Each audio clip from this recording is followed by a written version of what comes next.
يا أيها الذين آمنوا إذا نودي للصلاة من يوم الجمعة فاسعوا إلى ذكر الله وذروا البيع ذلكم خير لكم إن كنتم تعلمون.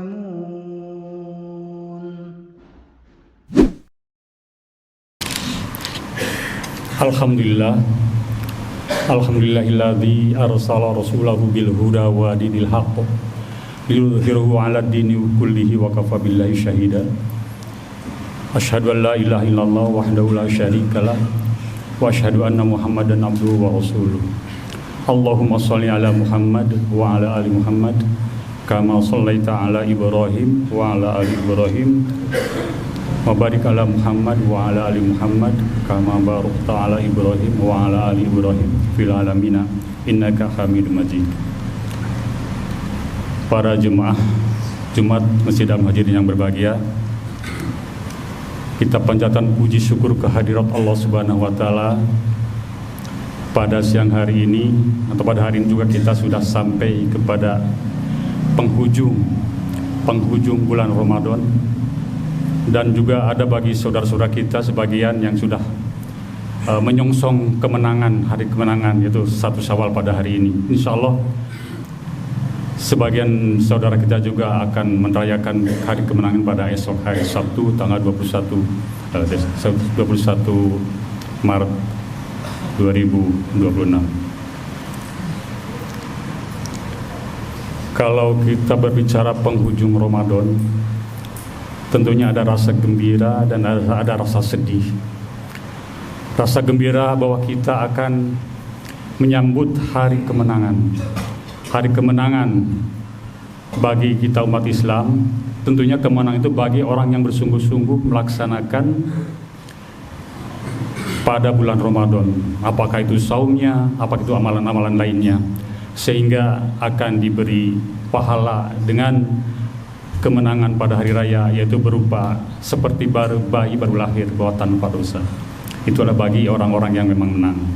Kita merasa sedih karena memang kita akan meninggalkan bulan Ramadan. Sedihnya itu kenapa? Karena memang bulan Ramadan itu adalah bulan penuh berkah. Bulan penuh berkah, di dalamnya terdapat fasilitas-fasilitas istimewa yang begitu mewah. Artinya bahwa sarana-sarana untuk kita mencapai menghantarkan kita kepada ketakwaan itu sangat relatif bisa kita laksanakan. Kita saum dengan sungguh-sungguh saum, kita tambahkan dengan sholat malam tarawih, ada juga sholat malam pada 10 hari terakhir di sini. Jadi di sini kita sudah menyediakan beberapa fasilitas untuk bapak-bapak sekalian, untuk para jemaah, untuk bagaimana supaya kita bisa menghantarkan kepada ketakwaan. Itulah sedihnya pada penghujung Ramadan kita sudah akan meninggalkan bulan berkah ini. Mudah-mudahan kita berdoa kepada Allah Subhanahu wa taala pada tahun-tahun berikutnya kita pun akan kembali menemui bulan Ramadan ini. Jemaah yang berbahagia, dalam kesempatan ini saya mewasiatkan diri kepada diri saya sendiri, juga kepada perjamaah, bahwa marilah kita bersungguh-sungguh untuk bertakwa kepada Allah seperti dalam surat An-Nisa ayat 131, a'udzubillahi minasyaitonir rajim. Walaqad wassayna alladzina utul kitaba min qablikum wa iyyakum anittaqullah. Dan sungguh kami telah memerintahkan kepada orang-orang yang diberi Alkitab sebelum kamu dan untuk kamu sekalian, yaitu bertakwalah kepada Allah. Dalam surat lain, a'udzubillahi minasyaitonir rajim, ittaqullaha haqqa tuqatih wa la tamutunna illa wa antum muslimun. Jemaah yang berbahagia,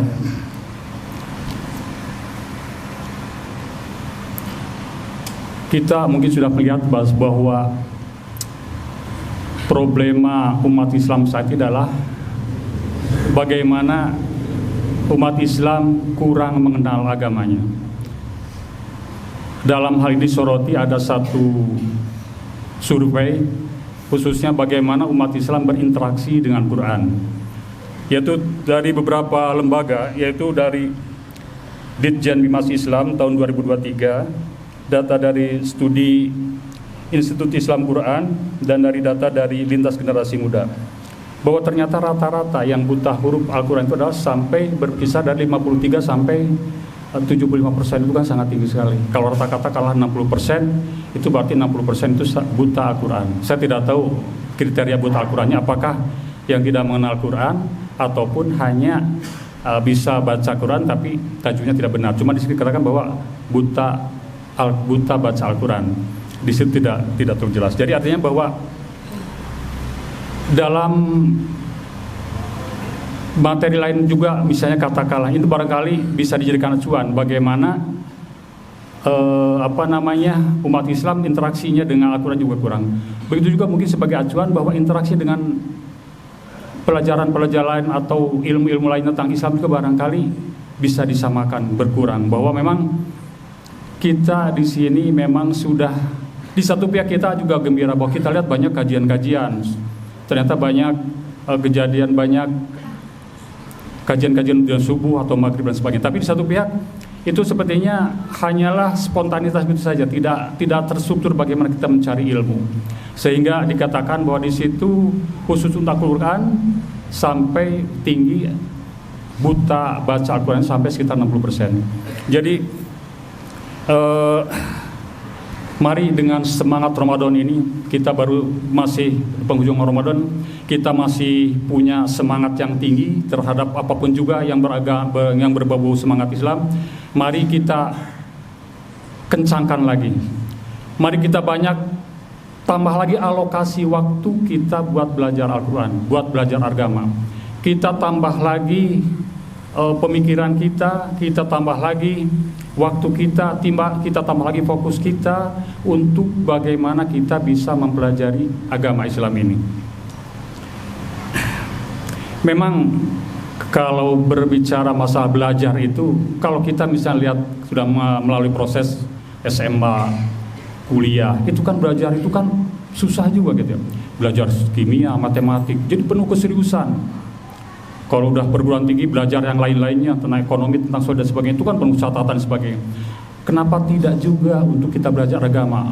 Penuhi catatan-catatan kita. Kalau perlu terstruktur dari awal. Kita kan belajar barangkali hanya responsif saja, belajar kajian tanpa ada catatan, mari kita sekarang belajar secara terstruktur. Bagaimana belajar tauhid dari mulai awal sampai akhir, bagaimana belajar tentang syariah dari awal sampai akhir. Syariah tentang fikih itu kan banyak, ada fikih ibadah, munakahat dan sebagainya. Kita coba sekarang fokuskan kita belajar di agama dari awal sampai akhir secara struktur.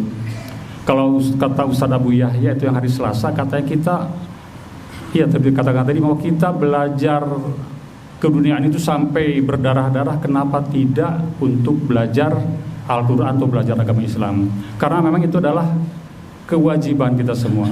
Jadi dari itu mari kita kembali, mumpung kita dalam bulan Ramadan, kita masih penuh semangat untuk belajar, semangat untuk lain-lainnya. Mari kita tegaskan lagi bahwa ke depan kita harus memulai untuk belajar secara serius, belajar tauhid, belajar syariah, lain-lainnya, tapi dengan secara struktur dari awal sampai akhir diikuti, kita buat catatan dan sebagainya, sehingga terlihat jelas bahwa kemajuannya. Jangan hanya spontan responsif saja belajar tanpa kita mengetahui apa yang akan kita lakukan.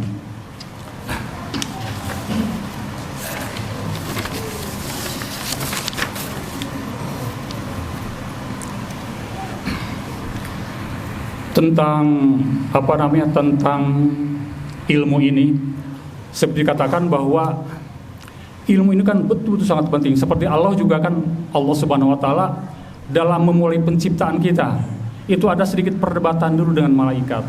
Wa a'udzubillahi minasyaitonir rajim. Wa idz qala rabbuka lil malaikati inni ja'ilun fil ardi khalifah qalu ataj'alu fiha may yufsidu fiha wa yasfiku dima wa nahnu nusabbihu bihamdika wa nuqaddisu lak. Jadi sampai malaikat bertanya, apakah kamu akan menciptakan manusia makhluk yang akan terjadi pertumpahan, yang bisa memiliki potensi pertumpahan darah dan perusak bumi? Sehingga Allah menjawabnya, qala inni a'lamu ma la ta'lamun, aku lebih tahu daripada kalian semua. Itu jadi artinya bahwa di awal penciptaan saja Allah sudah mewanti-wanti untuk menjadikan manusia itu adalah khalifah. Kemudian ayat selanjutnya wa 'allama Adamal asma'a kullaha tsumma 'aradahum 'alal malaika. Jadi Allah pada waktu juga langsung juga mengajarkan kepada Adam tentang ilmu-ilmu juga pada waktu itu juga sebelum Adam turun ke bumi. Jadi dari mulai penciptaan, dari mulai Adam turun ke bumi, Allah sudah membekali Adam itu dengan ilmu. Kemudian juga dengan wahyu pertama juga. Wahyu pertama Nabi Muhammad juga adalah Iqra, bacalah Iqra bismi rabbikal ladzi khalaq, khalaqal insana min 'alaq.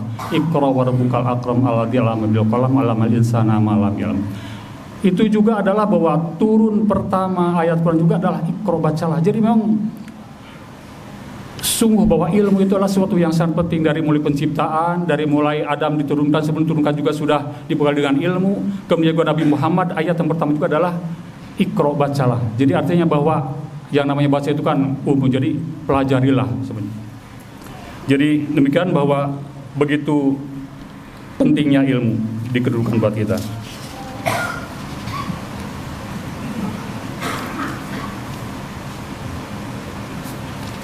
Dalam surat Toha juga, jadi dalam Al-Quran ini bertebaran sekali tentang ilmu. Banyak bertebaran tentang ilmu, apakah itu tentang keutamaan ilmu, tentang bagaimana kita harus bersikap terhadap ilmu. Ada juga kalau misalnya kita suka ada doa Rabbi zidni ilma, jadi ya Allah tambahilah aku dengan ilmu. Itu sengaja Allah memang buatkan doanya bagaimana bahwa kita itu memang harus menambah ilmu kita. Rabbi zidni ilma, ya Allah tambahilah aku dengan ilmu. Berarti memang itu memang betul-betul sangat penting. Kemudian juga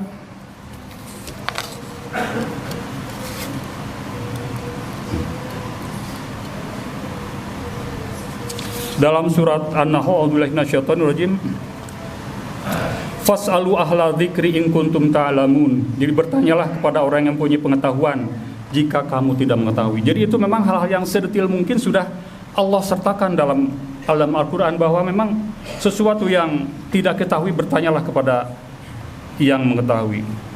Dalam surat Az-Zumar ayat 9, a'udzubillahi minasyaitonirrajim, Kul hal yastawil ladzina ya'lamuna wal ladzina la ya'lamun innama yatadzakkaru ulul albab.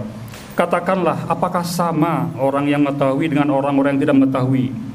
Sebenarnya hanya orang yang berakal sehatlah yang dapat menerima pelajaran. Jadi di sini dikatakan bahwa pertanyaan itu hanya pertanyaan retorika saja. Apakah sama? Tentu saja tidak sama. Bahwa orang yang berilmu dan tidak berilmu itu adalah tentunya tidak sama. Jadi sebenarnya hanya orang yang berakal sehat yang dapat menerima pelajaran. Jadi selain memang kita bercari ilmu juga harus berakal sehat.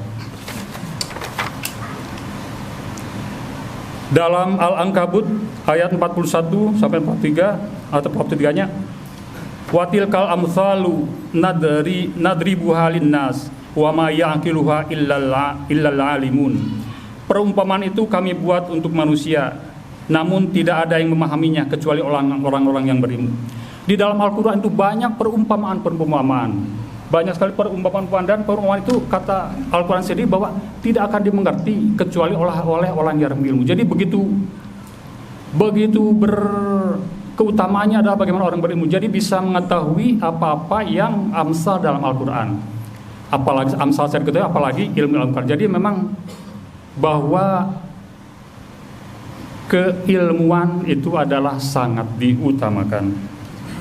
Namun Allah juga sudah mewanti-wanti, kalau kita sudah berilmu, barangkali hanya punya ilmu sedikit, Allah sudah mewanti-wanti janganlah sombong, seperti kata dalam ayat Al-Quran surat Yusuf ayat 76, wa fawqa kulli dzi ilmin alim. Jadi dan di atas setiap orang yang berpengetahuan ada yang lebih mengetahui. Kalau kita sudah belajar dan sebagainya, janganlah sombong. Itu Allah sangat mewanti-wanti, karena memang ada kemungkinan kalau orang yang sudah pintar itu menjadi sombong. Itu sesuatu yang alamiah, sesuatu yang fitrah juga barangkali. Makanya Allah mengingatkan jangan sampai kalau misalnya kita sudah berilmu, sudah punya pengetahuan sedikit, jangan jadi sombong. Itu sudah sangat diwanti-wanti dalam Al-Quran.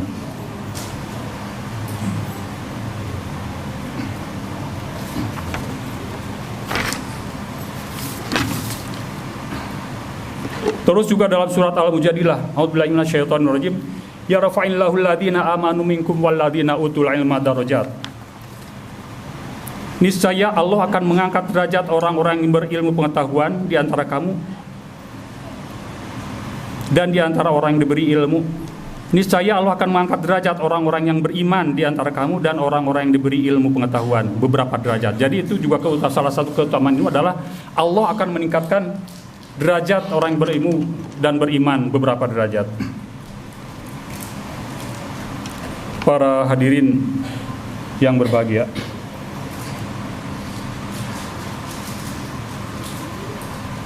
masih tentang keutamaan orang ahli yang berilmu, Ahmad meriwayatkan dari Ubadah bin Samit bahwa Nabi berkata, bukan termasuk golongan umatku siapa tidak yang memuliakan orang tua di antara kami, tidak menyayangi anak kecil di antara kami, dan tidak mengenali hak orang yang berilmu di antara kami, yaitu keutamaan, kemuliaan, kewajiban untuk memuliakan dan menghormatinya. Nah, jadi di sini dikatakan bahwa diriwayatkan oleh Ahmad dari Ubadah bin Samit, bukan termasuk golongan umatku, itu kata Nabi, siapa yang tidak memuliakan orang tua, itu jelas ya.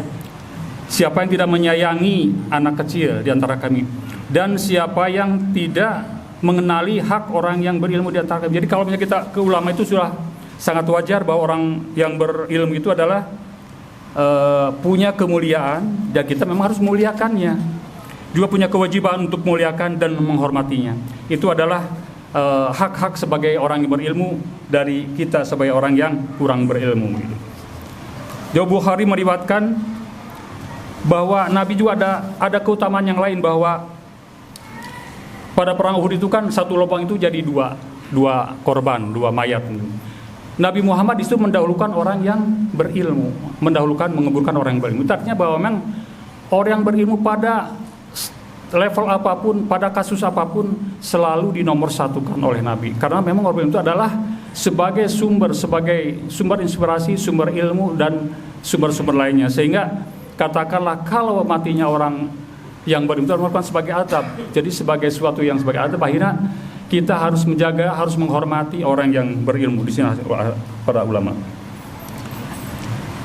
Kemudian juga pada zaman Nabi juga sangat memuliakan, mengutamakan orang yang punya ilmu, punya hafalan Quran. Karena memang pada waktu itu yang menghafiz Quran itu adalah orang yang berilmu, orang yang tahu tentang ilmu tauhid, tentang syariah, tentang fikih dan lain-lain. Sehingga itu sangat dimuliakan oleh Allah Subhanahu wa taala. Jadi penghafal Al-Quran pada waktu zaman Nabi adalah sekali lagi bahwa merupakan para insan yang memang sangat sangat pandai, sangat alim dengan ilmu-ilmu agama Islam, tauhid, fikih dan lain sebagainya. Barakallahu li wa lakum fil Qur'anil Karim wa nafa'ani wa iyyakum bima fihi minal ayati wa dzikril hakim. Aqulu qouli hadza wa astaghfirullahi li wa lakum wa lisairil muslimina wa huwal ghafurur rahim.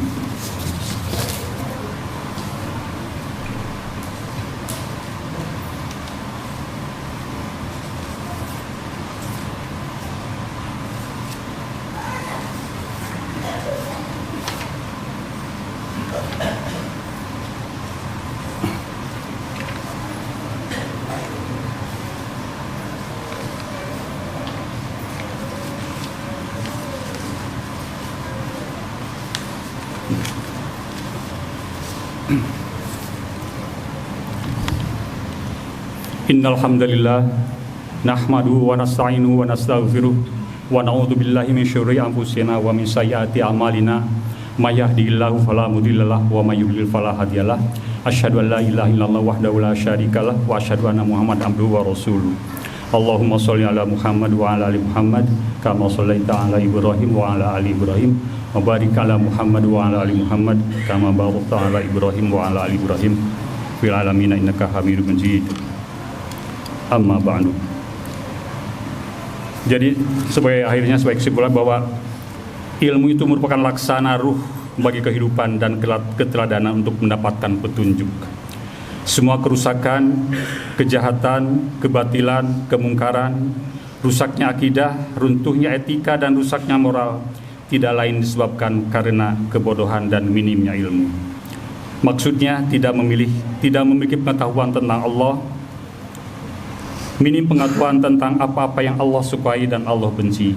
Secara umum, minim pengetahuan tentang agama Islam. Maka dari itu, mari kita menuntut ilmu syar'i ini dengan sungguh-sungguh, dengan penuh ketulusan, dan selanjutnya tentu saja mari kita amalkan. Fa ya ibadullah, ittaqullaha wa'lamu annallaha yuhibbu makarimal umur wa yakrahu safasifaha yuhibbu min ibadihi ay yakunu fi takmili islamihi wa imani wa innahu la yahdil qaumal fasiqin. Allahumma shalli ala Muhammad wa ala ali Muhammad kama shallaita ala Ibrahim wa ala ali Ibrahim fil alamin innaka Hamidum Majid. Amin ya rabbal alamin. Allahumma inna nastaghfiruka wa natubu ilaik faghfir lahumma lana wal ikhwanina alladhina sabaquna bil iman wahdi waslih wahfad imamana wa ulatil umurina wansurillahumma bihim dinaka wa kitabaka wa ibadakal mu'minin wa ali kilamataka ya rabbal alamin. Subhana rabbika rabbil izzati amma yasifun wa salamun alal mursalin walhamdulillahi rabbil alamin.